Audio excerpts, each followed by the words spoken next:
জানগো, তুমি যখন গভীর রাতে কল দিতে, তখনই আমার ঘুমটা ভেঙে যেত। কিন্তু এখন দেখো, তুমি আমারে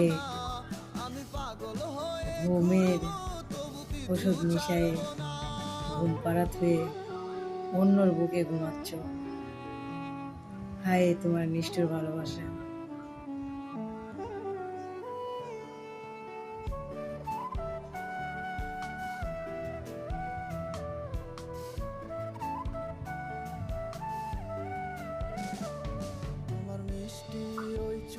সুভাষ ভালো লাগে খুব, বড় ইচ্ছে করে তোমার মাঝে হারা।